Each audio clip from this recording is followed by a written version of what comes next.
In 1910, in the depths of the Naica mine in northern Mexico, miners tunneling for precious metals got a lot more than they bargained for. After they breached a rock wall, their lanterns lit up a cavern straight out of science fiction, covered with transparent crystals growing up to 1 meter or 3 feet 3 inches long. It was given the name La Cueva de las Espadas, or the Cave of Swords, alluding to the long blade-like shape of the crystals. But there was more to come. So much more. Fast forward 90 years to April 2000, where two brothers, while digging a new shaft deep in an unexplored part of the mine, broke into a cave of staggering proportions. And what did they find? Imagine crystals as long as trees, adorning the ground and ceiling like giant ice sculptures left by nature. This is the birthplace of one of the Earth's most extraordinary underground landscapes, a real-life Fortress of Solitude, the Cave of the Crystals of Naica.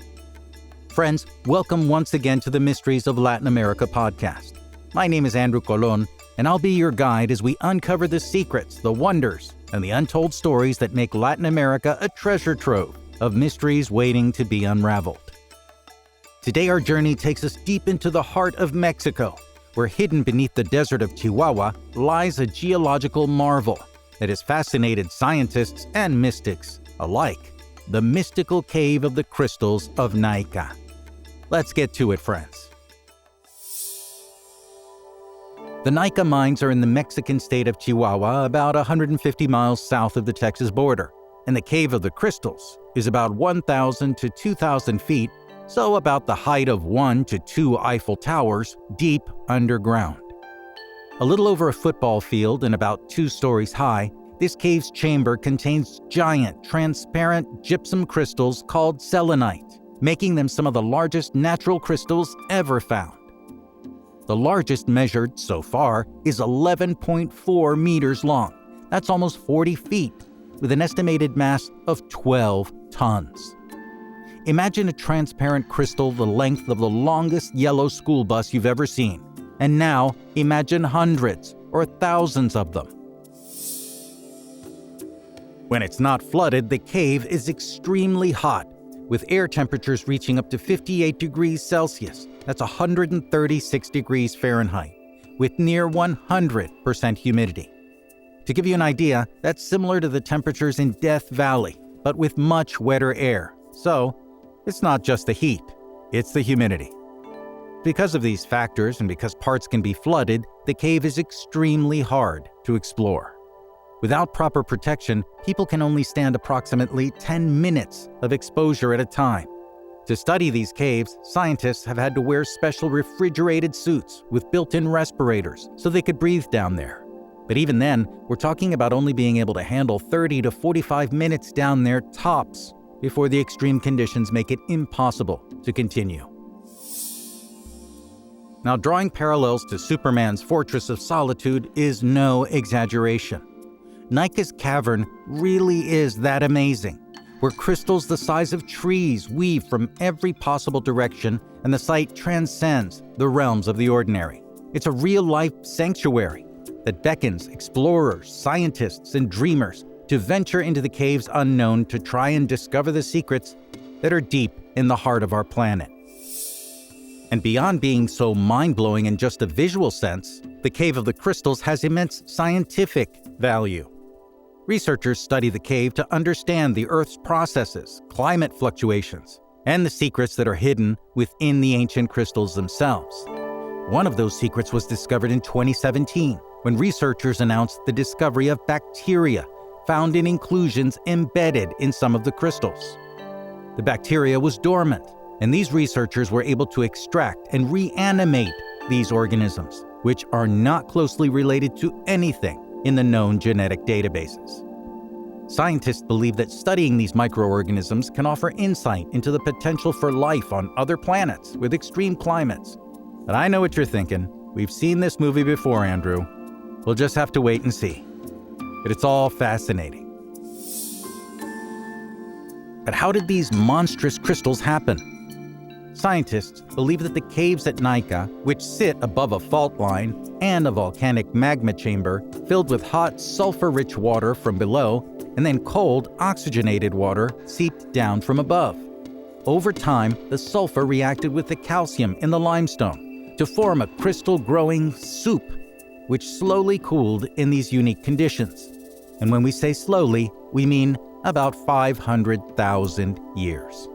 The crystal's growth was an exceptionally slow process, with estimates suggesting that they expanded at a rate of 1 millimeter every 100 years. On the plus side, this glacial growth is responsible for the crystals being remarkably clear and pure. For some, the Cave of the Crystals transcends its visual and scientific allure and carries spiritual significance. The sheer magnificence and purity of the crystals evokes a sense of awe and wonder, even in photos. And the place has attracted individuals from various spiritual traditions who believe in the metaphysical properties of crystals for healing and energy work. Many who visit the cave speak of its transformative energy, describing a profound connection with the Earth's ancient forces. Though there's a lack of scientific evidence to support it, some see these crystals as conduits for spiritual energy, providing a unique environment for meditation and introspection, as selenite crystal is supposed to vibrate at a very high energy, promoting peace and calm, clearing blocked energy, and enhancing the powers of manifestation. Many crystal healers see selenite as one of the most powerful crystals of the universe. Now, this cave isn't the only impressive crystal cave down there. Two other smaller caverns were discovered in 2000, Queen's Eye Cave and the Cave of Candles. And another chamber was found in a drilling project in 2009. The new cave, named Ice Palace, has crystal formations that are much smaller, with small cauliflower formations and fine thread-like crystals everywhere. Now, they're smaller than the monster crystals of the Cave of the Crystals, but they're still mind-blowing. Recognizing the delicate balance between scientific exploration and the preservation of this natural wonder, the Mexican government, in collaboration with the mining company that operates there, has implemented measures to protect the crystals and limit human impact. Access to these caves is severely restricted, and researchers and anyone else who goes down there must adhere to strict guidelines to minimize their ecological footprint. Visitors are allowed to view these caves only in small groups with permission and supervision of the mine management. Some who aren't seen as fit to enter for one reason or another are allowed only to look in through a window at the cave's entrance. At the cave's entrance, there's a steel door protecting the cave. And as soon as you pass through it, the temperature hits you like a truck. But as soon as you get your first view of the incredible crystals, you want to keep going deeper. One person who wanted to go deeper was a miner who managed to bypass the protective door. Despite knowing the risks, he entered the chamber with just some plastic bags filled with air. He figured this would buy him enough time to enter and steal some of the precious crystals inside. The man was found dead the next day, slow-cooked in a 140-degree oven. Nature can be beautiful and dangerous. So, don't expect any of these caves down there to become tourist attractions anytime soon. And since the mining company pumped water out of the cave to gain access, it's said that once mining operations end there, they'll allow the caves to fill with water again to preserve the delicate condition of the crystals and possibly seal off access, submerging it forever. The Cave of the Crystals in Naica, Mexico is truly testament to the Earth's ability to create breathtaking wonders over thousands of years. Whether you see it through the lens of science or spirituality, this underground marvel continues to inspire awe and ignite the imagination of those fortunate enough to explore its crystalline depths. If you haven't seen the specials done by National Geographic or History, see them as soon as you can. My words are not doing the place justice. And it's places like this that let us know that no matter how much we've explored our planet, there will be always amazing surprises waiting for us above ground, below ground, or in the seas.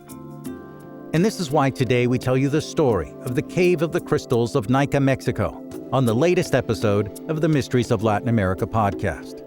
If you enjoy the stories we tell here on the podcast, then don't miss out on future episodes. Make sure to hit the follow or subscribe button on your preferred platform, whether it's Spotify, YouTube, Apple Podcasts, or however you're listening to us today. By subscribing, you'll be the first to delve into the hidden stories about Latin America's most intriguing enigmas with each new episode.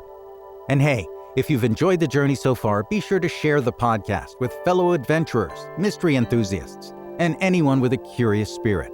Let's build a community of discovery and intrigue together.